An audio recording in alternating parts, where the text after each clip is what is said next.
After my stroke, I was partially paralyzed. My son abandoned me. In a cheap nursing home, he didn't know I had just received a millionaire inheritance. This is my story of how I lost everything, only to gain something far more valuable, my dignity. Subscribe to our channel and let us know in the comments where you're watching from. The fluorescent lights in Sunset Care Home buzzed above me like angry wasps as I struggled to button my cardigan with fingers that refused to cooperate. 8 months after my stroke, my left side still betrayed me daily, a constant reminder of how quickly life can change. Need help with that, Mrs. Sullivan? A young aide poked her head in, already backing out before I could answer. They were always rushing here, too many patients, too few staff. I can manage, I lied, my professor's pride still intact even as my body failed me.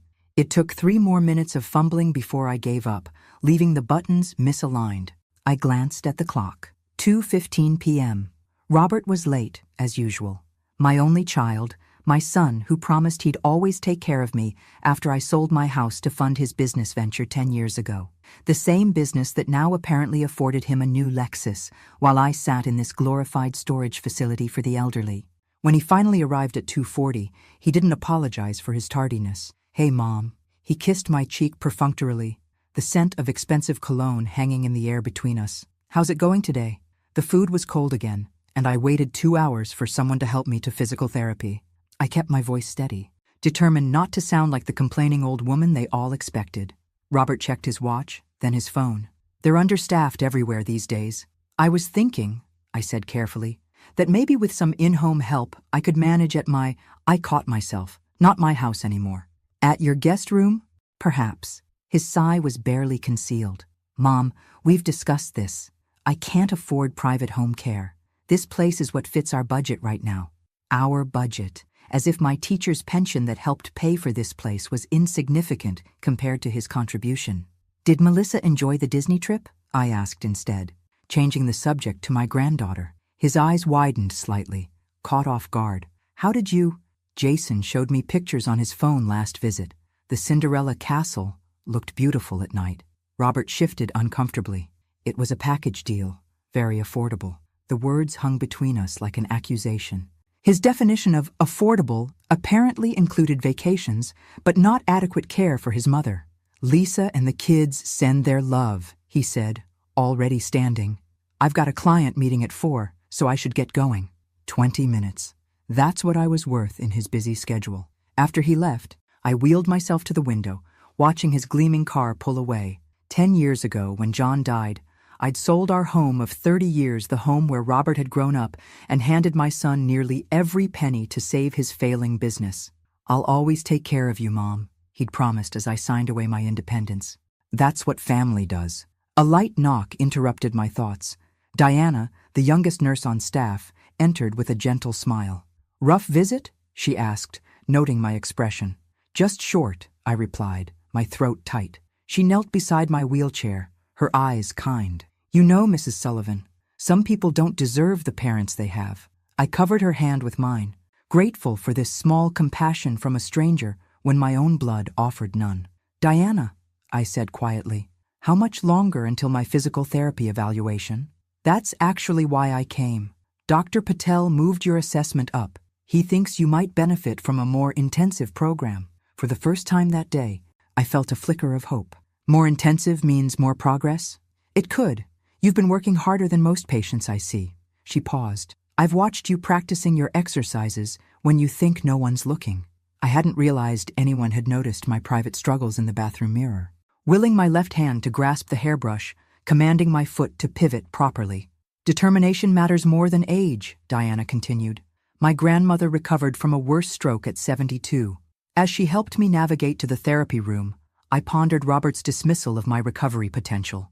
Everyone here saw me as a permanent resident, slowly declining until I eventually disappeared entirely. But what if they were wrong? What if I wasn't finished yet? Dr. Patel's evaluation was thorough. When he finished, he looked at me with professional candor. "Mrs. Sullivan, with consistent work, I believe you could regain significant function. Not everything, but enough to potentially live more independently with proper support." I straightened in my wheelchair. "Define proper support." "That depends on your resources." "Resources? The word echoed in my mind as I was wheeled back to my room. The resources I'd given away, believing in promises that had evaporated as quickly as Robert had from my room today. As the afternoon light faded, I made a decision. I would document everything, every neglected call button, every cold meal, every promised visit that never materialized. My tablet, which Robert had reluctantly let me keep, "What does a woman your age need with technology?" would become my record. I might be physically diminished, but my mind, the mind that had analyzed literature and taught generations of students to find hidden meanings, was still razor sharp, and it was telling me something was very wrong with my son's sudden inability to meet my needs. "Mrs. Sullivan, your medications." The night nurse's voice barely registered as I stared at the institutional beige wall, counting the water stains shaped like continents I'd never visit. 2 weeks had passed since Robert's last visit. No calls, no texts, just silence. I swallowed the pills without question, a routine as predictable as the indignities that structured my days at Sunset Care Home. This morning, I'd waited 40 minutes for assistance to the bathroom. By the time someone responded, it was too late. The humiliation burned hotter than any physical pain. "The physical therapist left this for you." The nurse handed me a printed exercise sheet before hurrying out to her next patient. I studied the diagrams, tracing the movements with my good hand first, then attempting to mirror them with my weaker side. Small victories counted here. Today I could lift my left arm 3 inches higher than yesterday. Progress measured in centimeters, in seconds, in breaths. "You're working those exercises pretty hard." I looked up to find an elegant older woman watching me from the doorway, leaning on a walker decorated with colorful yarn pom-poms. "Eleanor Phillips," she introduced herself with a smile that reached her eyes. "Room 218. I've seen you in therapy." "Margaret Sullivan," I replied, lowering my trembling arm. "Room 157. She navigated to the visitor's chair with practiced efficiency. "You're new. Stroke? Is it that obvious?" "My husband had one 6 years ago. I recognize the exercises." She settled herself comfortably. "The left side's affected, yes?" Mine was the right. "Your husband recovered well?" I asked hopefully. Her smile faltered. "Charles passed last year, pneumonia, but he'd regained enough mobility to play with our great-granddaughter. That meant everything to him." We sat in comfortable silence before Eleanor spoke again. "My daughter's supposed to visit today. She manages my finances, now says it's easier that way." There was something in her tone that made me ask, "And is it? Easier?" Eleanor's laugh held no humor. "She bought a new car with my retirement money last month, but she brings the grandchildren at Easter, so I don't complain." Before I could respond, a conversation in the hallway caught my attention. "Moved to a shared room to reduce costs," her son called again. It was Gretchen, the charge nurse with permanently pinched features. "Didn't he just cancel his visit?" Another voice responded. "Says his mother exaggerates her needs, always has according to him. Typical family dumping ground situation." My body went cold. Robert was reducing my care, claiming I exaggerated? Eleanor noticed my expression and reached for my hand. "You heard something unpleasant." I nodded, unable to speak past the betrayal lodged in my throat. "The walls here might as well be made of paper," she said. "I've learned more about my children from overheard phone calls than from their actual visits." That evening, I powered up my tablet, the one connection to independence Robert had reluctantly allowed me to keep.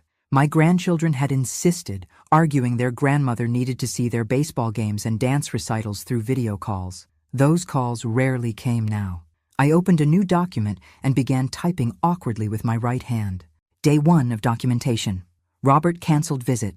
Overheard staff saying he's requested I be moved to a shared room to reduce costs. Claims I exaggerate my needs. Waited 40 minutes for bathroom assistance today. Meal was cold again. PT says improvement possible with intensive therapy. I synced the document to my email account, creating a record that existed beyond these walls. A small act of self-preservation that felt surprisingly powerful. As I prepared for bed, Diana stopped by for her evening rounds. "I heard the Johnsons are moving Mr. Peterson to a shared room," I commented casually. Diana's hands paused while checking my blood pressure. "The facility director makes those decisions, not the Johnsons. But family requests carry weight?" She met my eyes. "They shouldn't, not when it impacts care quality. But money talks, Mrs. Sullivan, especially in places like this." I nodded, adding another note to my mental file. "You know," Diana said, voice lowered, There are resources for elder advocacy, organizations that help navigate these situations. What situations? When families make decisions that may not align with a patient's best interests. The blood pressure cuff tightened uncomfortably. Or perhaps it was just the truth squeezing my heart. I'd be interested in learning more, I said, my professor's thirst for knowledge merging with something newer and sharper, self-protection. That night, I dreamed of my house, the one I'd sold, to save Robert's business. In the dream, I stood in my old kitchen, fully mobile, making Sunday dinner while John read the newspaper at the table. Glasses perched on his nose. The home we'd built together, sacrificed for a son who now considered me a burden. I woke with tears on my face and a resolution forming in my mind. Something had to change. I just didn't know how to make it happen with my limited resources and increasingly limited body. Limited. Little did I know, change was already moving toward me in the form of a long-delayed letter. Mrs. Sullivan, there's mail for you. Diana's voice pulled me from the fog of afternoon medication. 3 weeks at Sunset Care Home had taught me the rhythm of institutional living. Wake, medicate, eat, therapy, rest, eat, medicate, sleep, rinse and repeat until death provided the only real escape. Mail was an anomaly in this sterile routine. It's been sitting at the front desk for a while, Diana apologized, handing me a crisp envelope. Sometimes things get overlooked. The return address read, Winters and Associates, Attorneys at Law, Boston, Massachusetts. My fingers trembled as I opened it, and not just from post-stroke weakness. Dear Ms. Sullivan, we regret to inform you of the passing of Harold Blackwood on March 15th. As executors of Mr. Blackwood's estate, we are contacting you as a named beneficiary in his will.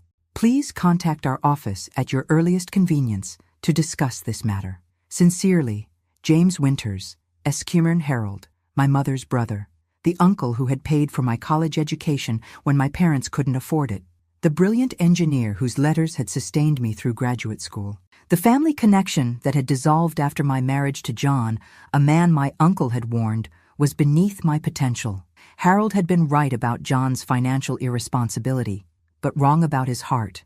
We'd been happy despite our modest means. After our estrangement, I'd occasionally followed Harold's career through professional journals, patents filed, innovations credited to his name, but we hadn't spoken in over 40 years. Bad news? Diana asked, noting my expression. My uncle died, I whispered, the words inadequate for the complex emotions colliding inside me. Grief for a relationship long lost, regret for decades of silence, and bewilderment at being named in his will. I'm sorry for your loss, Diana said automatically. I lost him a long time ago, I replied. We hadn't spoken since before Robert was born. With Diana's help, I called the number on the letterhead. After navigating a labyrinth of receptionists, I reached James Winters himself. Mrs. Sullivan, he greeted me warmly. I'm pleased you contacted us. I understand you're currently in a care facility. I explained my situation briefly, the stroke, my limited mobility, the arrangement with my son. I see, he said, his tone shifting subtly. Perhaps I should speak with your son about the inheritance then. As your caretaker? Something in his phrasing sent warning signals through my mind. What exactly did my uncle leave me, Mr. Winters? A pause. Harold Blackwood left you his entire estate, Mrs. Sullivan. After taxes and fees, it's valued at approximately $8 million. The room tilted. I gripped my wheelchair armrest, anchoring myself against the vertigo of sudden possibility. Mrs. Sullivan? Are you there? Yes, I managed. I'm just surprised. Your uncle never married or had children. He had quite a successful career in engineering and patent development. According to our records, he kept every letter you sent him during your college years. He mentioned you often in our meetings. A tide of emotion washed over me. Harold had remembered me all these years, had thought of me while I'd been building my life, raising Robert, teaching my students. Should I contact your son to help facilitate the transfer of assets? Mr. Winters prompted again. The question crystallized something inside me. A lifetime of making responsible choices, of putting others first, of trusting family, and where had it left me? In a substandard care facility, waiting 40 minutes for bathroom assistance, while my son canceled visits and plotted to reduce my care. No, I said firmly. Not yet. I'd like to understand my options first. Of course, Mr. Winters replied, his tone suggesting approval. We can arrange a private consultation. Given your mobility issues, perhaps I could come to you? As we finished the call, Diana returned with my evening meal, lukewarm meatloaf and congealed gravy. "Everything okay?" she asked, noting my dazed expression. I considered telling her, this kind young woman who'd shown me more compassion than my own son had in months. But caution, a new protective instinct, held me back. "Just processing," I said. "My uncle was not someone I expected to remember me." That night, I added to my growing digital journal, "Harold remembered me. All these years while I was teaching literature to ungrateful freshmen, raising an increasingly distant son, and gradually losing John to heart disease, Harold remembered our connection. While I gave everything to a son who now considers me a burden, my estranged uncle held me in his heart enough to leave me his fortune. What does this mean for me now? For the remaining years of my life? $8 million. The figure danced through my dreams that night, not as visions of luxury or indulgence, but as something far more precious: options, freedom, control over my own destiny for whatever time I had left. Morning brought clarity and resolve. I needed to move carefully, strategically. This unexpected gift from Harold could change everything, but only if I was smarter about it than I'd been about selling my house to Robert. I would need allies, information, a plan. And most importantly, I would need to understand exactly who my son had become in the years I'd spent seeing only what I wanted to see. "Mom, I got your message. What's this about financial news?" Robert burst into my room without knocking, his tie slightly askew, the only visible crack in his usually polished exterior. I'd called him yesterday with a deliberately vague message about important financial matters we need to discuss. After weeks of ignored calls and canceled visits, it had taken only the hint of money to bring him running. "Hello, Robert. It's good to see you too." I folded my hands in my lap, a gesture of calm I didn't entirely feel. He had the decency to look slightly abashed. "Sorry. Work's been crazy. How are you feeling?" "About the same as when you last asked 3 weeks ago." He winced, then pulled up the visitor's chair. "You mentioned something financial?" I studied my son's face, the face I'd once wiped ice cream from. The face I'd watched graduate college, the face that now showed more interest in me than it had in months, all because of the possibility of money. "I received a letter," I began, measuring my words carefully.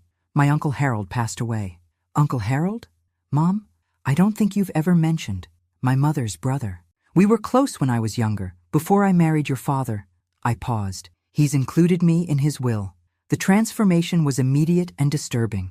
Robert's posture straightened, his expression softened, his entire demeanor shifted from impatient to attentive. "That's unexpected. Was he well off?" I nodded, deliberately vague. "He had a successful engineering career. Patents, innovations. Wow, that's great news, Mom." Robert leaned forward, his smile suddenly wide and eager. "You know, I've been thinking, this place isn't really giving you the care you deserve. We might be able to find somewhere better." "Better than what your budget allows?" I couldn't keep the edge from my voice. He didn't notice. "Absolutely. Maybe even home care. You could move in with us for a while." The offer I'd begged for months ago, now extended freely at the mere suggestion of inheritance money. "That's quite a change of heart," I observed. "Last time we discussed home care, you said it was impossible." "Well, circumstances change," he waved dismissively. "How much are we talking about here, Mom?" The question hung between us, naked in its avarice. "I'm not entirely sure," I lied. "The lawyer says the estate is still being settled. Death taxes, legal fees, that sort of thing." Robert's expression flickered with impatience. "But a ballpark? Thousands? More?" "Mr. Winters, that's Harold's attorney, says it will take time to get the full picture. These things are complicated. I can help with that. I know people who specialize in estate matters." Of course he did. People who would tell him exactly how to access my money most efficiently. "That's thoughtful, but Mr. Winters seems quite competent." I changed the subject. "How are Lisa and the kids? I've missed them." The conversation that followed was painfully revealing. Not once did Robert ask how I'd been feeling, whether I was happy here, if I was making progress in therapy. Instead, he outlined increasingly elaborate plans for my future, all predicated on access to funds he knew nothing about. "We could convert the den into a great first-floor bedroom for you," he enthused. "Get one of those medical beds that adjusts. You'd be comfortable there." "That sounds expensive," I noted mildly. "Well, with Uncle Harold's help, He smiled, as if we shared a private joke about a man he'd never met. When Robert finally left, promising to return tomorrow with Lisa to discuss options, I exhaled a breath I hadn't realized I'd been holding. My son, my only child, had revealed himself more completely in the past hour than in all the months I'd been at Sunset. Diana found me staring out the window an hour later. "That bad?" she asked, checking my evening medications. "Worse," I admitted.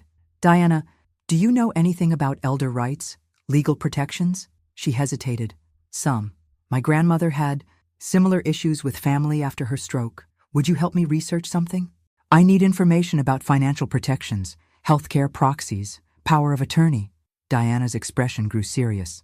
"Mrs. Sullivan, are you worried about your son's intentions? Let's just say I need to understand my options before making any decisions." She nodded slowly. "I can help, but you should know this could get complicated." I thought about Robert's sudden interest in my care, his immediate plans for my money, his failure to even ask if I was happy. "It's already complicated," I replied. "I just need to make sure I'm not outmaneuvered again." That evening, I called Mr. Winters back, requesting a private meeting. We agreed he would visit in 2 days, officially to discuss routine paperwork. As I prepared for bed, my tablet pinged with an incoming email. It was from Robert, with floor plans for a mother-in-law suite addition to his house, already priced out at $175,000. He'd moved remarkably quickly for someone who'd had no time to visit his mother for weeks. I added to my digital journal. Robert visited immediately after hearing about potential inheritance. Never asked about my health, happiness, or progress. Already planning expensive renovations to his home. Treating Harold's money as if it's already his to spend. I need to protect myself. Not just my new financial resources, but my autonomy. My right to determine my own future.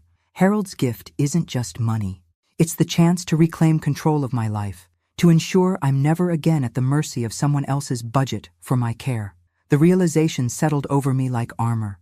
For too long, I'd been a supporting character in my own life story.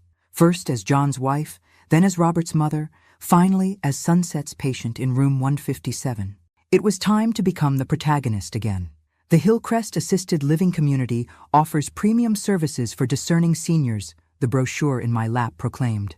Glossy photos showed smiling elderly residents engaged in watercolor classes and Tai Chi. 1 month after Robert learned of my inheritance, I found myself relocated to this upscale facility, not Robert's house as initially offered, but a place conveniently located just 10 minutes from his suburban home. "Isn't this better, Mom?" Robert gestured around my new private suite, with its tasteful decor and large windows overlooking manicured gardens. "The care here is top-notch." It was undeniably better than Sunset. The staff-to-patient ratio alone meant I rarely waited for assistance. The food was palatable, the physical therapy equipment state-of-the-art, but the sudden upgrade only underscored the inadequacy of what Robert had deemed sufficient before the prospect of inheritance money.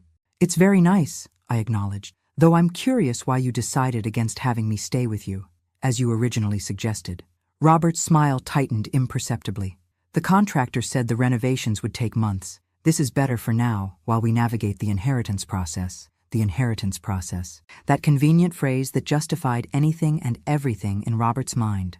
"Speaking of which," he continued, pulling papers from his briefcase, "I've been talking with my financial advisor about the best way to manage Uncle Harold's estate once it transfers. We should set up joint accounts to simplify things." I glanced at the document's power of attorney forms, joint banking authorizations, healthcare directives naming Robert as my decision-maker.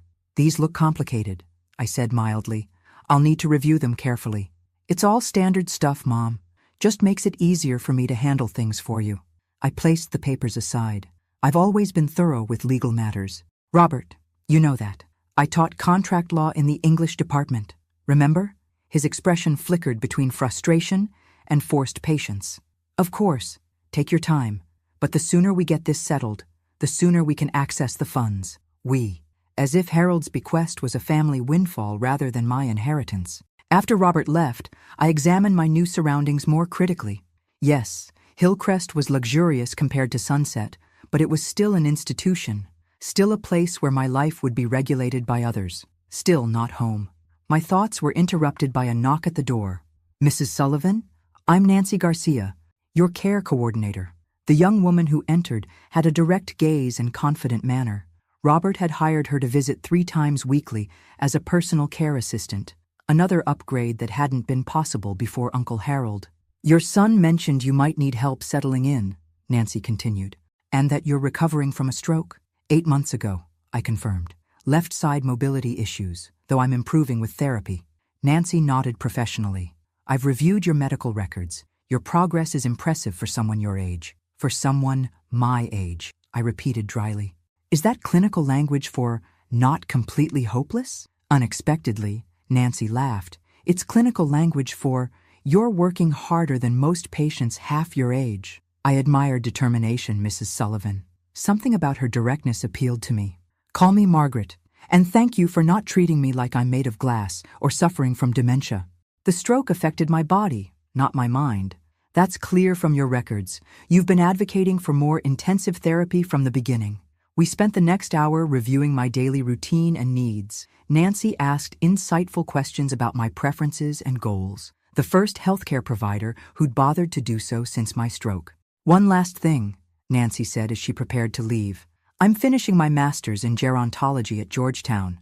My focus is elder advocacy and rights, just so you know my background. The coincidence seemed too perfect. Did my son know this when he hired you? No, Nancy replied.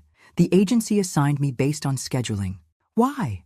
I considered whether to trust this stranger with my concerns, but something in her professional demeanor gave me confidence. Just curious, I said. Though I'd be interested in hearing more about your studies sometime, perhaps at our next meeting. 2 weeks later, Robert and Lisa invited me to dinner at their home, the first such invitation since my stroke. Lisa seemed genuinely pleased to see me, though her strained smiles whenever Robert mentioned Mom's inheritance told their own story.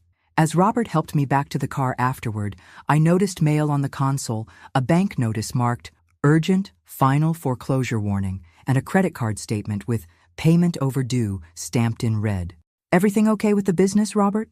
I asked casually. He shoved the papers under a folder. Just typical cash flow challenges.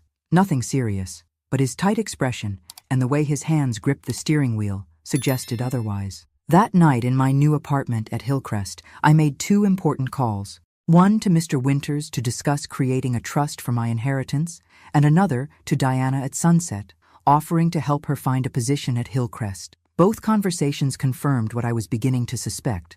Robert's financial situation was far more precarious than he'd admitted, and his sudden attentiveness had everything to do with accessing Harold's money. As I updated my digital journal, I added a new note. Robert's business may be failing. His lifestyle, the new car, the vacations, the house appears to be built on debt. He sees Harold's bequest as his salvation, not my security. I need to protect myself without alienating him completely. A balance between caution and compassion. But as I switched off my tablet, I wondered if that balance was even possible. The son I thought I knew, the boy I'd sacrificed for, the man I'd trusted with my future, seemed increasingly like a stranger. And strangers couldn't be trusted with $8 million, or with my remaining years. Mrs. Sullivan, we have a few options for structuring the trust. James Winters spread documents across the conference table in his downtown office. The doctor's appointment I'd asked Nancy to drive me to was actually this crucial meeting, 3 months after learning of my inheritance. Nancy sat quietly in the corner, her presence both practical, I still needed assistance with mobility, and strategic as a witness to my clear mental capacity. The irrevocable trust gives you the strongest protection, Mr. Winters continued. Once established, these assets can't be touched by creditors or manipulated by anyone trying to influence you. His diplomatic phrasing made me smile faintly. You mean my son? Mr. Winters adjusted his glasses. I've seen family dynamics change when significant assets enter the picture. The arrangement you described, your care facility upgrades, coinciding with your son's knowledge of the inheritance. His sudden interest in joint accounts follows a concerning pattern. How long would establishing this trust take? I asked, running my fingers along the document's edge. 6 to 8 months for complete implementation. We'd need to transfer assets gradually, establish the trust framework, name trustees. And in the meantime, we maintain the appearance of processing the inheritance. Your nephew, son, I corrected automatically. Forgive me.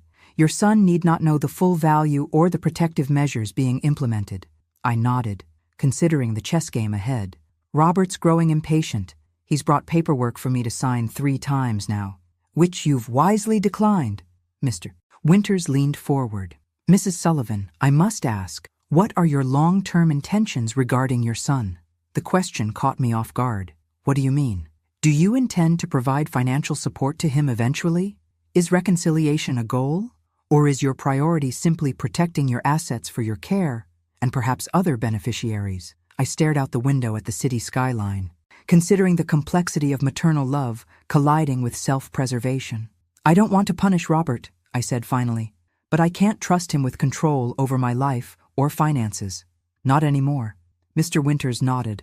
Then I suggest a 2-pronged approach. First, the irrevocable trust for the bulk of the inheritance, with yourself as primary beneficiary and a professional trustee managing disbursements. Second, a smaller immediate distribution, perhaps $50,000, as a gesture of goodwill to your son.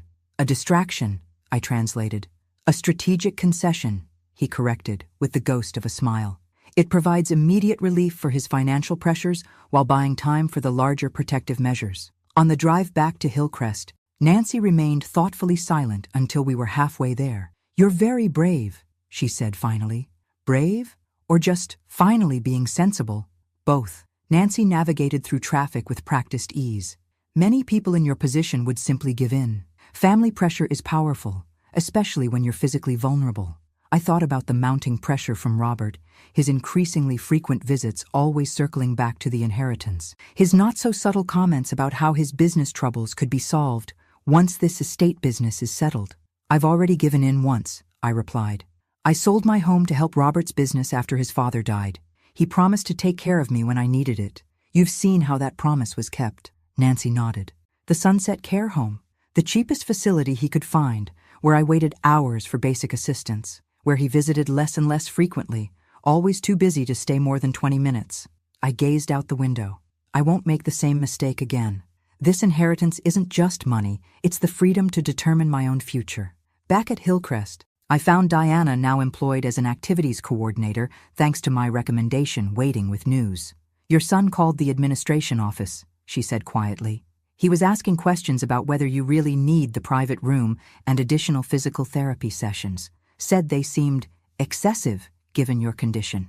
The familiar pattern emerged again, Robert's concern for my care directly proportional to its cost to him. Thank you for telling me, I said, adding this to my mental file. That evening, Robert called, his voice uncharacteristically cheerful. Great news, Mom. I spoke with Uncle Harold's lawyer today. He says they can release some funds while the estate processes. I'm thinking we could use it to finally get you set up at home with us. You spoke with Mr. Winters? I asked, alarmed that Robert had contacted my attorney directly. Well, I left a message. His assistant said he'd call back. Robert paused. Mom, these delays are getting ridiculous. It's been months. We need to be more proactive about moving things along.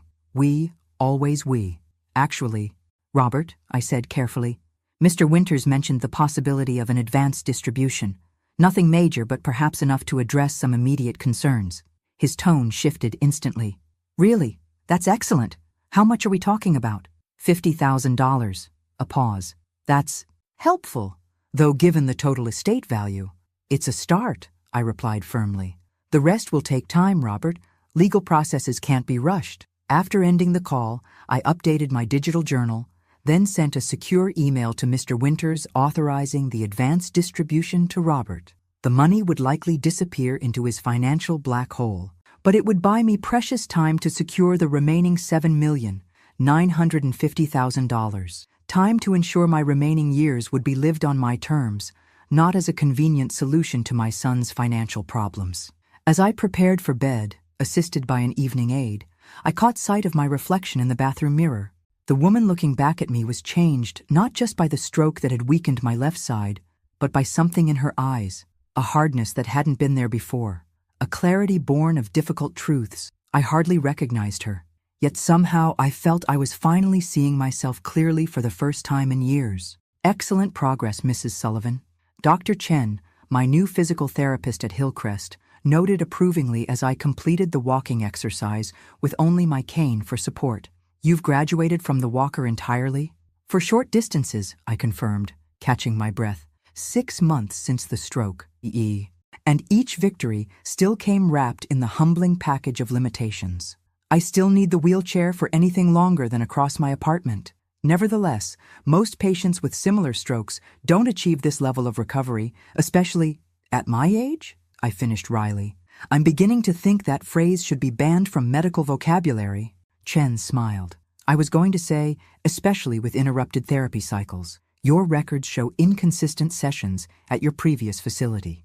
Sunset had staffing issues, I said diplomatically, not mentioning that Robert had opted for the bare minimum Medicare-covered therapy sessions, deeming anything additional unnecessary expenses. Nancy, watching from the corner, caught my eye. She knew the full story, having become my most trusted ally over the past 3 months at Hillcrest. Our professional relationship had evolved into something deeper, confidant, advocate, and increasingly, friend. Later, as Nancy helped me back to my apartment, she mentioned casually, "I have something to discuss when we're private." Once inside with the door closed, her expression turned serious. "I was at Sunset yesterday for a class observation. I overheard something concerning." My heart tightened. "About Robert?" She nodded. "He was meeting with the administrator, asking about their current rates and availability. He specifically inquired about transferring a patient from Hillcrest back to Sunset if circumstances changed." The implication was clear. Robert was exploring options to return me to the inadequate care I'd escaped, presumably once he secured control of my finances. "Did he see you?" I asked, my voice steady despite the cold anger settling in my chest. "No, I was in the records room next door." Nancy hesitated.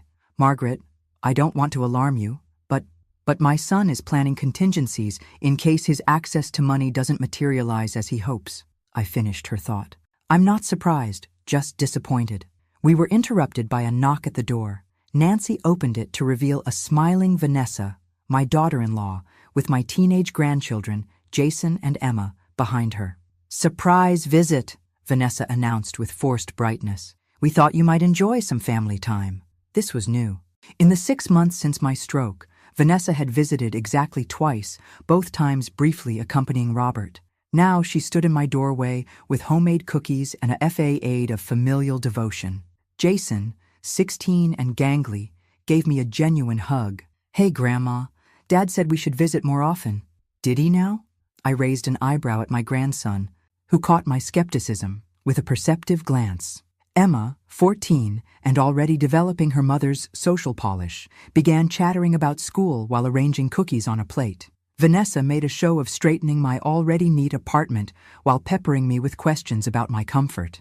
Their performance was transparent but telling. Robert had clearly enlisted his family in his campaign to secure my goodwill and, by extension, my inheritance.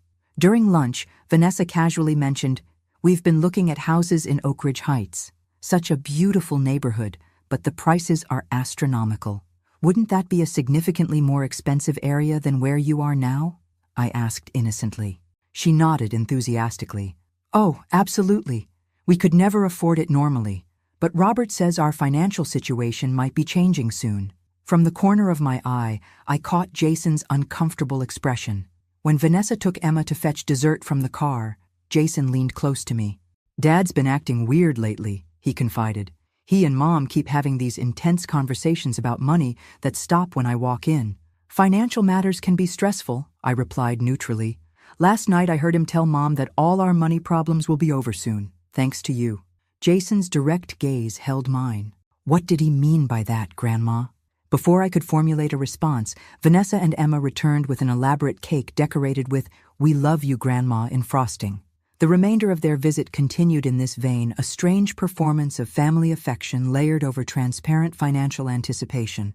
When they finally left, promising to return soon, I felt emotionally drained. "Well, that was illuminating," Nancy remarked dryly. "Indeed." I sank into my armchair. Suddenly, I'm the beloved matriarch they can't visit enough. All it took was $8 million. Nancy sat opposite me. "What will you do about the information from Sunset?" I considered the question carefully. "Continue with our plan. The trust documents should be ready next month, correct?" According to Mr. Winters, yes, but establishing the trust is just the beginning. Transferring all assets will take months. Then we need to maintain the status quo until everything's secured. I tapped my cane thoughtfully against the floor. Robert received the advance distribution? Nancy nodded. 2 weeks ago, Mr. Winters confirmed the transfer completed. Good. That should keep him cooperative while we finalize the legal protections. I glanced at the family photos on my side table, snapshots of happier times when I believed in my son's love without question. I need to speak with Diana about what she's hearing at Hillcrest. If Robert's exploring moving me back to Sunset, he may be making inquiries here too. That evening, alone with my thoughts, I updated my digital journal with details of Vanessa's visit and Robert's actions at Sunset. The record had grown extensive, a detailed chronicle of manipulation that still ached to document, despite its necessity. As I wrote, I reflected on how my relationship with Robert had inverted. Once I had protected him, now I protected myself from him. Once I had sacrificed for his future, now I safeguarded my own. The betrayal still cut deep, but increasingly, my pain was hardening into resolve. The mother who had given everything was learning, finally, to keep something vital for herself, dignity and self-determination in my remaining years, whatever they might hold. I don't understand what's taking so long, Robert's voice escalated, echoing in my Hillcrest apartment. 9 months after my stroke, his patience was visibly fraying. The $50,000 advance had disappeared into his financial morass, and he'd returned for more, only to encounter my continued insistence on legal processes and estate complexities. These things take time, Robert, I repeated calmly, my hands steady on my cane. My recovery had progressed remarkably. I now walked short distances unassisted and managed most daily activities independently, though fatigue remained a constant companion. It's been months, Mom.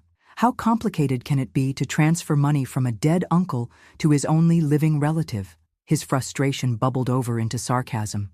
Or is there something you're not telling me? I met his gaze directly. What exactly are you asking? Robert? He paced, running a hand through hair that had noticeably thinned since this saga began. I'm asking why you're dragging this out when you know we're counting on that money. The admission hung in the air between us, finally spoken aloud. Counting on what money exactly? I asked, my voice deceptively soft. Harold's bequest was to me, not to us. Robert froze, then recovered with a forced laugh. Of course it's yours, Mom. I just meant, we're family. We support each other, like I've been supporting you all these months. Supporting me? I echoed. 9 months of accumulated grievances threatening to overflow. By placing me in the cheapest care facility you could find? By visiting once a month for 20 minutes? By reducing my therapy sessions to save money while taking family vacations? His face flushed. That's not fair. We've been under financial pressure, which is apparently my responsibility to solve. I leaned forward. Tell me honestly, Robert, how much debt are you carrying? His expression confirmed what I'd suspected. That's not relevant. It's entirely relevant if you're planning your financial future around my inheritance. Robert's composure cracked further. You don't understand. The business is underwater. We're behind on the mortgage, and credit card companies are threatening collections. We could lose everything. And your solution is to spend your mother's inheritance rather than restructure your finances? I kept my voice level, though my heart raced. The inheritance meant to secure my care for whatever years I have left? We'd take care of you. You'd never want for anything. Like I never wanted for anything at Sunset? I challenged. Where I waited hours for basic assistance? Where my call button was routinely ignored? That was different. We didn't have resources, I finished. Because taking care of your mother properly wasn't a priority for your budget. But a new car was. Disney World was. Robert's expression darkened. Is that what this is about? Punishment? Some kind of revenge because you think I didn't visit enough? This is about recognizing that your financial decisions are your responsibility, not mine. I squared my shoulders. Harold's money is for my care and security. Robert, not for rescuing you from debt or buying you a larger house. You selfish. He caught himself, but not before I glimpsed the raw anger beneath his carefully maintained facade of filial concern. After everything I've done for you, what exactly have you done for me, Robert? I interrupted. A lifetime of deference finally giving way to direct confrontation. Sold my house to fund your business? Oh, wait, that was what I did for you. Promise to care for me when I needed it? A promise you fulfilled with the bare minimum of attention and resources. Robert stared at me as if seeing a stranger. If, perhaps he was. The stroke had changed me not just physically, but in my willingness to accommodate others at my own expense. You've changed, he said flatly. Yes, I agreed. I've finally recognized that my need for security and dignity in my final years matters just as much as your desire for a more luxurious lifestyle. So what happens now? His voice had turned cold. You keep the money for yourself? Leave your son and grandchildren struggling while you live in luxury? What happens now is that I ensure my own needs are met first. I held his gaze. Once the inheritance is properly structured for my security, we can discuss what, if anything, might be available to help you resolve your financial situation. If anything? He repeated incredulously. We're talking about $8 million. I remained silent, letting the full implications of my position sink in. Robert would no longer dictate the terms of my care or my finances. The power dynamic had shifted a reality he was only beginning to grasp. I can't believe this, he muttered, gathering his coat. My own mother, turning her back on her family. Is that what you think this is? I asked quietly. Or is it a mother finally refusing to be treated as nothing more than a financial resource? He left without answering, the door closing with controlled force behind him. I sat motionless for several minutes, processing the confrontation. 9 months ago, I would have capitulated instantly to Robert's needs, believing that maternal sacrifice was both virtue and obligation. Now I recognized it as the dangerous pattern that had left me vulnerable and discarded at sunset. My tablet pinged with a message from Nancy. Meeting with Mr. Winters confirmed for tomorrow. Trust documents ready for signature. I responded with a simple, proceeding as planned. Later that evening, my phone rang, Jason's number flashing on the screen. Grandma? His adolescent voice sounded troubled. Dad came home really upset today. He was yelling at Mom about you being unreasonable and ungrateful. I imagine he's feeling frustrated, I said carefully. He said something weird. Jason paused. He said maybe they should talk to a lawyer about your mental capacity. What does that mean? A chill ran through me. It means your father is considering legal options to challenge my ability to make my own decisions. That's messed up, Jason said with teenage bluntness. You're smarter than all of us put together. Despite everything, I smiled. Thank you, Jason. But please be careful not to get caught in the middle of this situation. Too late, he replied with surprising maturity. Dad doesn't know I'm calling you. I wanted to make sure you're okay. His concern genuine in a way his parents' performative attention had never been touched me deeply. I'm okay, Jason. Better than okay. I'm finally standing up for myself. After we hung up, I added Jason's warning to my digital journal, then emailed Mr. Winters about Robert's potential legal challenge. The pieces were moving faster now, the confrontation escalating beyond words to potential actions. I was no longer the compliant, grateful mother, accepting whatever scraps of attention and care Robert deigned to provide. I had become something more dangerous to his plans, a woman with resources, clarity, and resolve. The transformation had begun with Harold's unexpected bequest, but it had been completed by Robert's own actions, his transparent greed, his willing abandonment when my care proved inconvenient, his assumption that my inheritance was his to claim. The mother he remembered wouldn't fight back, but stroke or no stroke, that woman no longer existed. Jason found these on Robert's computer. Nancy spread the printed documents across my kitchen table. He used his father's laptop for homework and accidentally discovered them in an open folder. 11 months after my stroke, the situation with Robert had evolved from tense standoff to active opposition. Jason, increasingly uncomfortable with his father's behavior, had become an unexpected ally, keeping me informed of Robert's private discussions and plans. I examined the papers carefully, emails between Robert and a law firm specializing in guardianship cases, inquiries about having a parent declared mentally incompetent, and notes outlining a strategy to challenge my capacity to manage financial matters. He's really going through with it, I murmured, more saddened than shocked. The final bridge between us was burning, and Robert had lit the match. There's more, Nancy said grimly. Diana overheard him speaking with Dr. Brennan, asking whether your stroke might have affected your judgment or reasoning abilities. Dr. Brennan was the Hillcrest medical director, a competent physician who had always treated me with professional respect. What did Brennan say? According to Diana, he was non-committal but uncomfortable, said he'd need to review your case formally if Robert was requesting an official capacity evaluation. I nodded thoughtfully. Robert's getting desperate. The trust is established, the assets are transferring gradually, and his financial situation isn't improving. Nancy glanced at the documents again. These reference having you evaluated by a neuropsychologist of his choosing, someone named Dr. Feldman. Convenient, I remarked dryly. I assume this Dr. Feldman specializes in finding elderly patients incompetent? We should accelerate our countermeasures, Nancy advised. If Robert files for guardianship, it could freeze your assets temporarily while the court evaluates the claim. I had anticipated this possibility. With Mr. Winter's guidance, we'd prepared extensively over the past months, building a comprehensive record of my mental acuity and decision-making capacity. But Robert's aggressive timeline required adjustments to our strategy. Call Mr. Winters, I instructed. Tell him we need to move forward with the independent neuropsychological evaluation immediately, not next month as planned. Nancy nodded, already dialing. What about Hillcrest? If Robert's speaking with Dr. Brennan, we need to ensure the administration understands the situation. I considered the relationships I'd carefully cultivated during my time here. Schedule a meeting with Director Patel.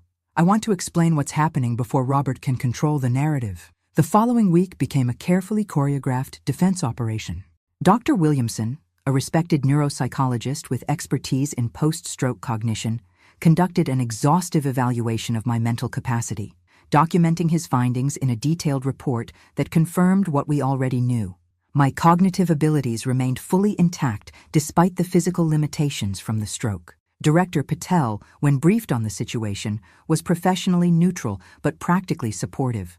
We evaluate residents based on our own observations, Mrs. Sullivan, not family claims. Our records indicate no cognitive concerns whatsoever in your case. Mr. Winters filed the capacity evaluation with the court preemptively, establishing a legal record before Robert could make his move. He also accelerated the remaining asset transfers to the irrevocable trust, though some would still take months to complete. Throughout this flurry of activity, I maintained my daily routine, physical therapy, social activities, weekly calls with Eleanor from Sunset, now relocated to a better facility thanks to my private financial assistance, and regular visits from Jason and occasionally Emma, who came independently of their parents. Dad's been meeting with lawyers almost every day, Jason reported during one visit.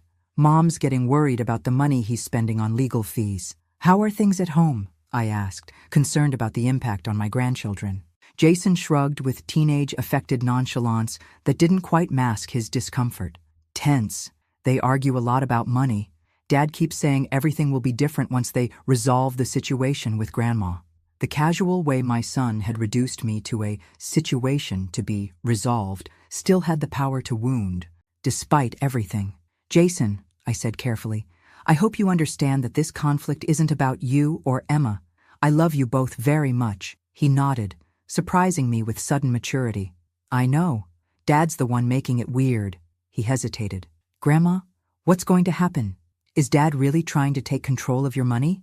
I considered how to explain the situation without demonizing his father. Your dad is facing financial difficulties. He sees my inheritance as a solution to those problems. I see it differently as security for my care and future. So he wants to take your money to fix his problems? Jason frowned. That doesn't seem right. People under financial pressure sometimes make choices they wouldn't otherwise make, I said diplomatically, though my private thoughts were far less charitable. 2 days later, the other shoe dropped. A court courier delivered formal papers Robert had filed for guardianship, claiming I was mentally incapacitated and vulnerable to undue influence from my caretakers and legal representatives. The documents painted a distorted portrait. Margaret Sullivan, once vibrant and independent, now confused and manipulated after a devastating stroke. A mother being taken advantage of by opportunistic staff and lawyers. A woman who needed protection specifically, her son's protection from her own impaired judgment. Mr. Winters arrived within hours of my call, his normally composed demeanor showing traces of genuine indignation. This petition is offensive, he declared, reviewing the filing. The claims about your mental state directly contradict Dr. Williamson's evaluation and Hillcrest's records. Robert's desperate, I said simply. The $50,000 is gone. His financial situation is worsening, and I've made it clear I won't be his personal bailout. We'll fight this, Mr. Winters assured me. We've prepared thoroughly, but you should know these proceedings can become invasive and emotionally draining. I nodded, a strange calm settling over me. I've had 11 months to prepare for this moment, James, since the day I discovered Robert had placed me in Sunset while telling me it was the best he could afford. That evening, alone in my apartment, I updated my digital journal with the latest developments. What had begun as a private record of neglect had evolved into a comprehensive chronology that would now serve as evidence in court. I paused, fingers hovering over the tablet's screen, as the full circle of events struck me. My stroke had revealed Robert's true character. Harold's bequest had given me the means to protect myself. And now, Robert's own actions would expose his motivations to legal scrutiny. There was a certain justice in that symmetry, though it brought no joy, only a weary determination to see this through to its conclusion, whatever that might be.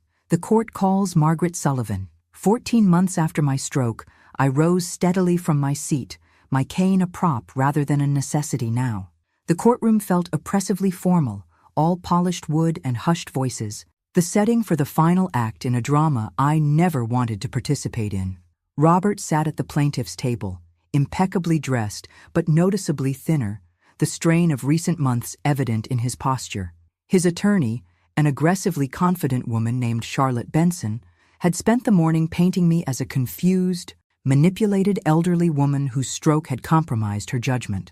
Now it was my turn to speak. I made my way to the witness stand without assistance, a deliberate choice to demonstrate my improved physical condition. As I settled into the chair, I caught Jason's eye in the gallery. He sat beside Vanessa, who looked uncomfortable with the entire proceeding. Emma had been deemed too young to attend. Mrs. Sullivan, Judge Harris began, "Do you understand why we're here today?" "Perfectly, Your Honor," I replied clearly. "My son believes I am mentally incapacitated and unable to manage my affairs, particularly regarding an inheritance I received. I am here to demonstrate otherwise." For the next hour, I answered questions from both attorneys with composed precision. My background as a literature professor served me well. I was accustomed to articulating complex ideas and responding to challenges. Mr. Winters led me through a methodical recounting of the past 14 months, my care at Sunset, the discovery of Harold's bequest, Robert's sudden change in attentiveness, and my decisions regarding the inheritance. "Why did you establish the trust without consulting your son?" Mr. Winters asked. "Because Robert made it clear he viewed the inheritance as a solution to his financial problems, not as security for my ongoing care," I explained. "When I suggested the money was primarily for my needs, he became angry and complained that I was being selfish. When Ms. Benson's turn came, her approach was immediately combative. Mrs. Sullivan, isn't it true that you've developed an unusual dependence on your hired caregiver, Nancy Garcia?" "I've developed a professional relationship with Nancy, who has provided excellent care," I corrected. "But I make my own decisions. And yet Ms. Garcia accompanies you to legal meetings, medical appointments, even this courtroom today." Her implication was clear. Nancy was manipulating me for financial gain. "Ms. Garcia assists with my physical needs," I replied evenly. "My mind works perfectly well without assistance." The questioning continued in this vein, with Ms. Benson attempting to paint everyday memory lapses as cognitive decline and my independence as stubbornness. When she suggested that my paranoia about Robert's intentions was a symptom of post-stroke dementia, I finally allowed my frustration to show. "Ms. Benson, I have maintained a detailed record of my son's behavior since my stroke." I held up my tablet. "Would you like me to read his exact words when he discovered I had received an inheritance? Or perhaps the comments he made about moving me back to Sunset Care Home once he had control of my finances?" The judge intervened before she could respond. "Mrs. Sullivan, are you suggesting your son's petition is financially motivated?" I met Robert's gaze directly for the first time that day. "I believe my son is in significant financial distress and sees my inheritance as his solution rather than my security. His concern for my mental capacity coincidentally emerged only after I refused to use the funds to resolve his debts." Ms. Benson attempted to redirect, Mrs. Sullivan, you've experienced a life-altering medical event. Isn't it possible that your perception of your son's intentions has been affected by the emotional trauma of your stroke? It's my body that was damaged, counselor, not my capacity to recognize exploitation. My voice remained steady. I taught critical thinking to college students for 40 years. Those skills didn't disappear with my mobility. The climactic moment came when Ms. Benson tried to demonstrate Robert's long-standing concern for my welfare. Mr. Sullivan, she asked Robert on redirect, approximately how much have you spent on your mother's care since her stroke? Robert cleared his throat. Around $8,000 monthly at Sunset, plus additional medical expenses. It was a significant financial strain, but her care was my priority. Mr. Winters rose immediately. Your Honor, I'd like to introduce Exhibit 27, the actual billing records from Sunset Care Home. The documents were displayed on the courtroom screen. $3,200 monthly for the basic care package, with Medicare covering the majority of therapy costs, less than half what Robert had claimed. Mr. Sullivan, Mr. Winters asked with deliberate calm, can you explain the discrepancy between your testimony and these official records? Robert flushed. I was including other expenses, transportation, items I brought her, itemized receipts for these expenses? I didn't keep detailed records, Robert admitted, his confident facade crumbling. The judge's expression hardened almost imperceptibly. Mr. Sullivan, did you inform your mother that you had selected the minimum care package at Sunset while representing to her that you were providing the best care possible? Robert's silence was damning. When all testimony concluded, Judge Harris took only a brief recess before delivering her ruling. Her words were measured, but unmistakably firm. The court finds no evidence supporting the petition for guardianship. Mrs. Sullivan has demonstrated clear cognitive capacity and appropriate decision-making ability. Furthermore, the court finds the timing and nature of this petition troubling. She turned to Robert directly. Mr. Sullivan, the evidence suggests your motivation in seeking guardianship was primarily financial rather than concern for your mother's welfare. This court will not enable such exploitation. The guardianship petition was denied. Additional protective orders were put in place to prevent further legal challenges without substantial new evidence. As we left the courtroom, I found myself face to face with Robert in the hallway. His expression was a complex mixture of anger, embarrassment, and something that might have been shame. You won, he said flatly. I hope you're satisfied. This wasn't about winning, Robert, I replied softly. It was about protecting myself when you wouldn't. He turned away without responding, leaving me standing with Nancy, Mr. Winters, and the hollow victory of having publicly exposed my only child's attempt to take control of my life for his financial benefit. Jason approached cautiously. Grandma, are you okay? I embraced him, grateful for his uninvolved concern. I will be. What happens now? He asked. Now, I said, finding strength in the certainty of my path forward. I rebuild, on my terms. As we left the courthouse, reporters approached for statements about the elderly professor who fought back. I declined to comment, but the headline would appear anyway. Stroke survivor defeats son's guardianship attempt, retains control of multi-million-dollar inheritance.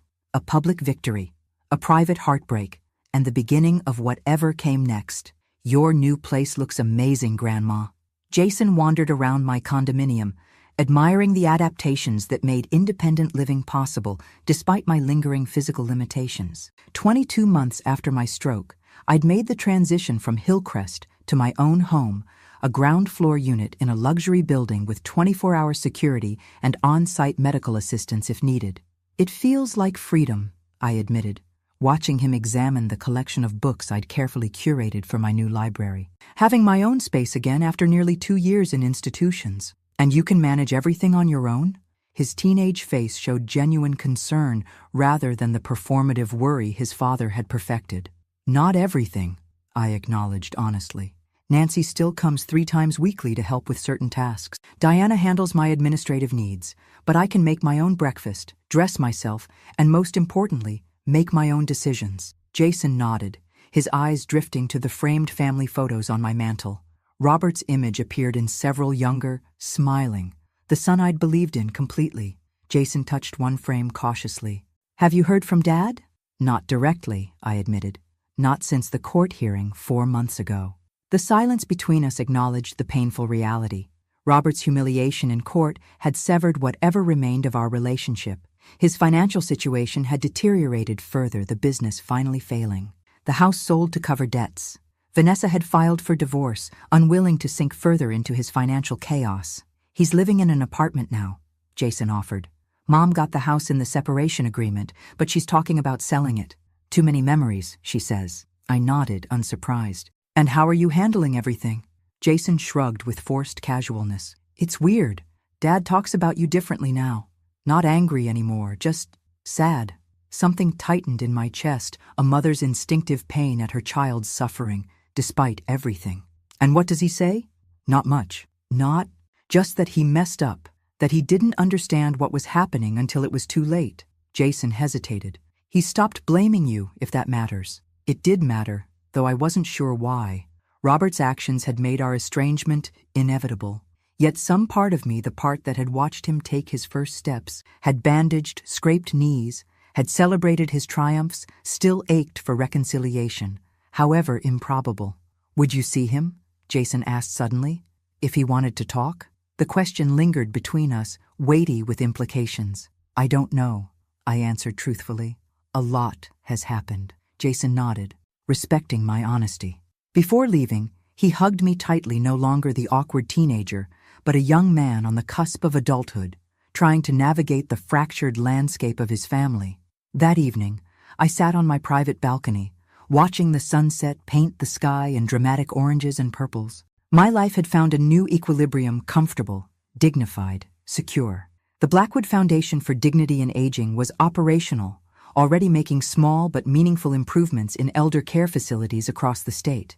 Eleanor had become a friend and collaborator in these efforts, her first-hand experience informing our advocacy work. Harold's unexpected bequest had transformed my remaining years from a slow decline in neglectful institutions to purposeful independence. A gift not just of financial security, but of agency, the ability to shape whatever time I had left on my own terms. My musings were interrupted by a call from Nancy. Margaret, Robert Sullivan is in the lobby. He's asking if you'll see him. My heart stuttered. Did he say why? Just that he needs to speak with you. Do you want me to come over? I considered the question carefully. No, but stay on standby, please. After ending the call, I sat motionless, weighing my options. I could refuse to see him, a boundary I had every right to establish after his attempts to seize control of my life. Or I could listen, knowing that whatever healing might be possible would require this difficult first step. Send him up, I told the concierge finally. 20 minutes later, a knock at my door announced his arrival. When I opened it, I barely recognized the man standing before me. Robert had aged years in months, hair now significantly gray, posture diminished, designer clothes replaced by department store basics. Mom, he said simply, his voice catching. Robert, I stepped aside, allowing him to enter without embracing him. He moved tentatively into my living room, taking in the tasteful furnishings, the evidence of my comfortable independence. Your place is nice, he offered awkwardly. Thank you. I indicated the sofa. Would you like to sit? We settled into an uncomfortable silence, 22 months of conflict and betrayal hanging between us. I waited, unwilling to make this easier for him. Whatever he had come to say, he would need to find the words himself. I lost everything, he said finally. The business, the house, my marriage, everything except the kids, though I only see them on weekends now. I nodded without commenting. These were consequences of his own actions, not misfortunes to be pitied. For a long time, I blamed you, he continued, staring at his hands. Told myself if you'd just helped when I needed it, none of this would have happened. That you chose money over your own son. I remained silent, letting him work through his practiced speech. But that wasn't true.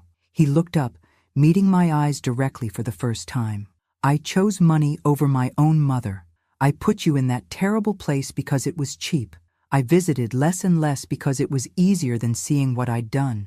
And when Uncle Harold's money appeared, I saw it as my salvation without ever considering what you needed. His voice cracked.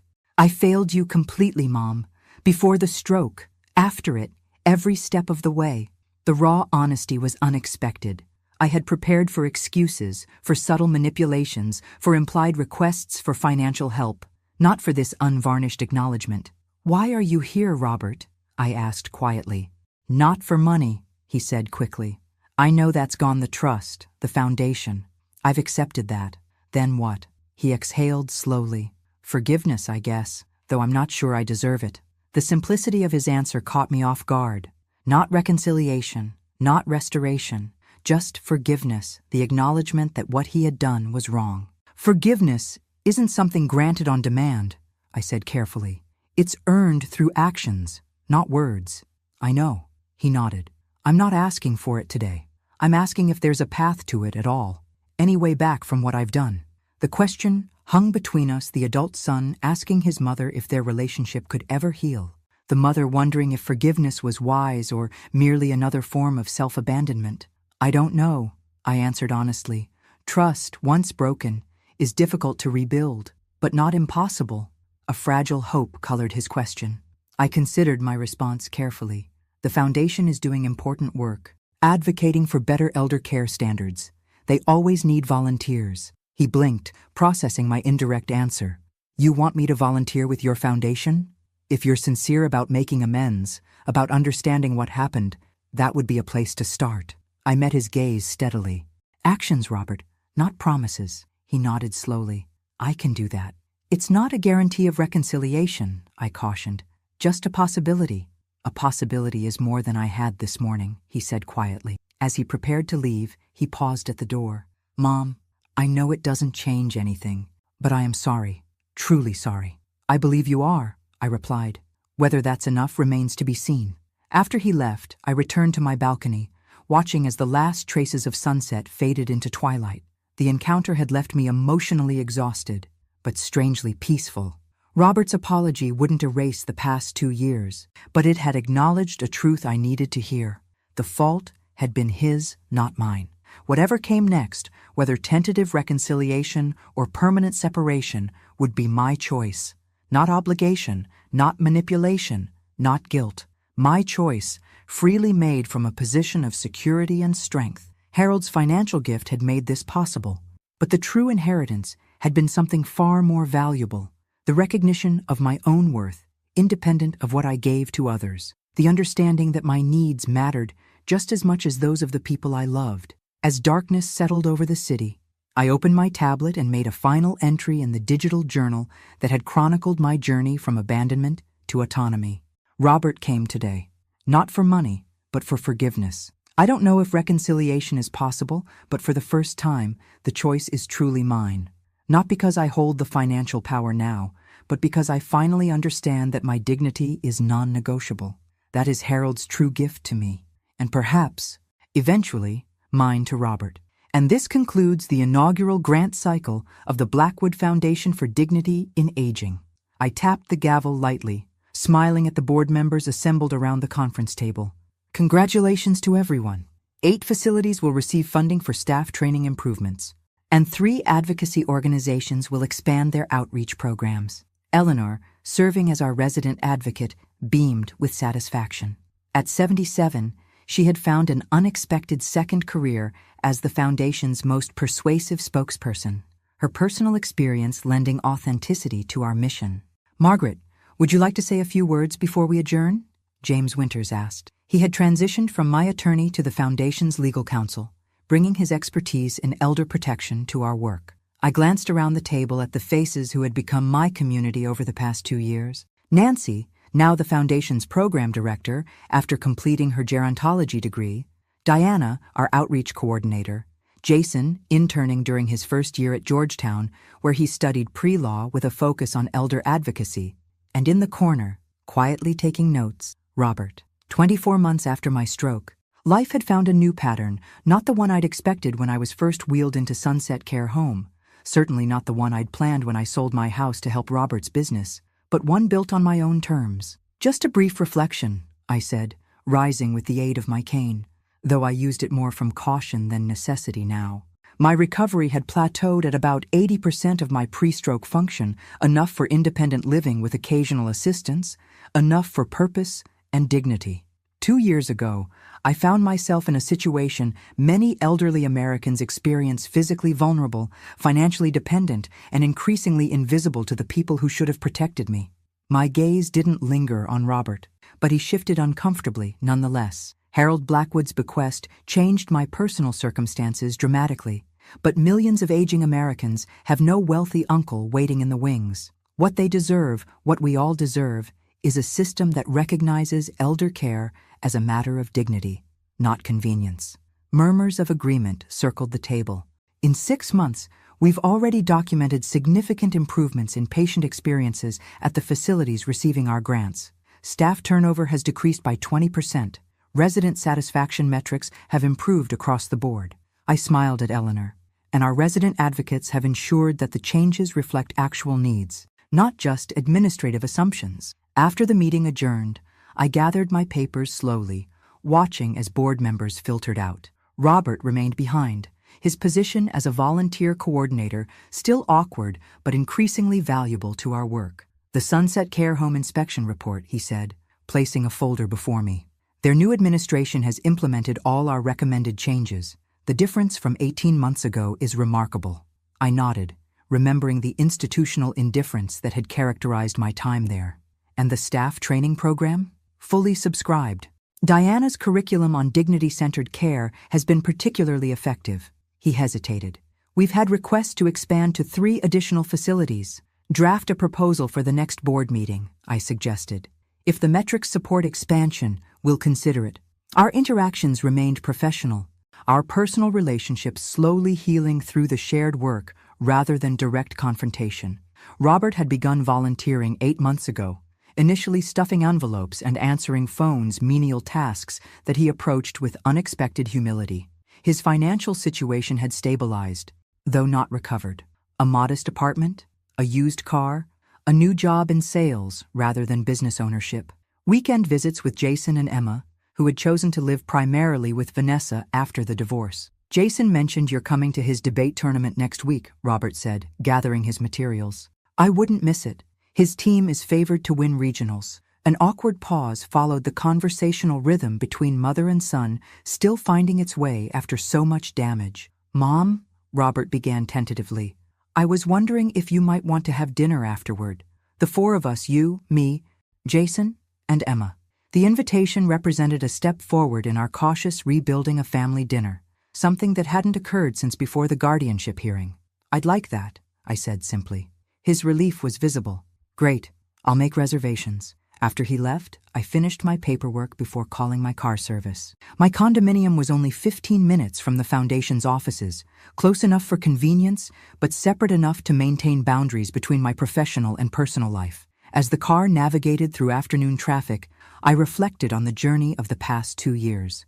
The stroke that had nearly killed me had ultimately forced me to truly live to recognize my own worth, to establish boundaries, to build a life centered on my needs rather than others' expectations. At home, I settled into my favorite chair by the window, the one positioned perfectly to catch the afternoon light for reading. My tablet contained dozens of books I'd been meaning to explore. My calendar noted upcoming symphony performances and gallery exhibitions, and my kitchen held ingredients for the dinner I planned to prepare for Eleanor tomorrow. The phone rang, Emma calling to discuss her upcoming science fair project. At 15, she had developed an interest in healthcare technology, inspired partly by witnessing my recovery process. "I'm designing a modified mobility aid," she explained excitedly. "Something between a cane and a walker, but with sensors that can detect balance issues and provide support before a fall happens." "That sounds remarkable," I encouraged. "Have you considered the user interface? Many elderly people struggle with complex technology." We discussed her project in detail, her brilliant young mind already considering angles I hadn't thought of. When she finished describing her design, she hesitated. "Grandma, can I ask you something personal?" "Of course. Are you happy with everything that's happened, with how things are now?" The question was startlingly direct, yet perfectly emblematic of teenage perception cutting through adult pretense. "I'm content," I answered thoughtfully. "Happy in some ways, still healing in others. But I'm living authentically now, and that brings its own satisfaction." "Dad says you saved him by making him face consequences," she said quietly. that he was spiraling before everything happened. I hadn't expected this perspective from Robert.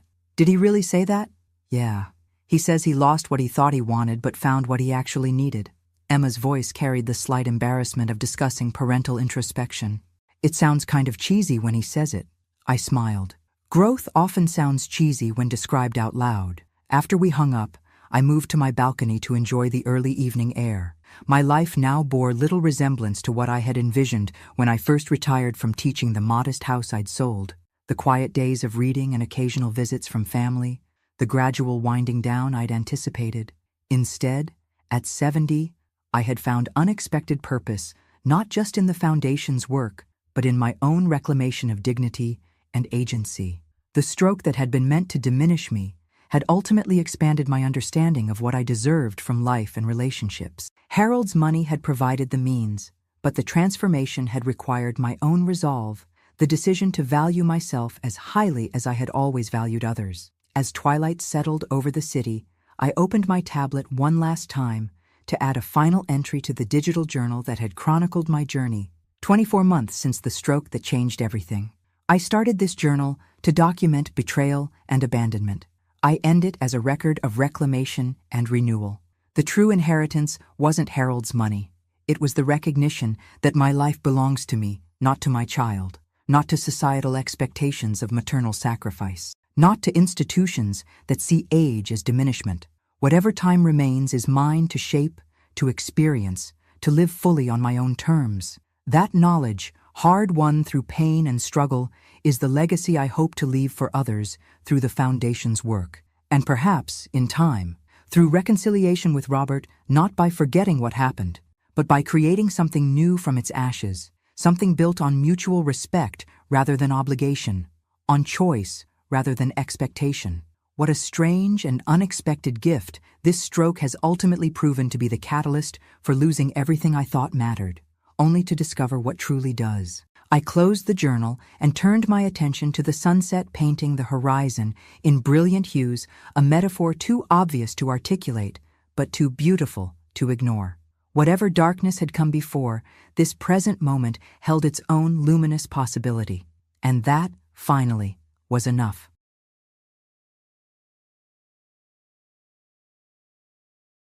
Thanks for listening. Don't forget to subscribe and feel free to share your story in the comments. Your voice matters.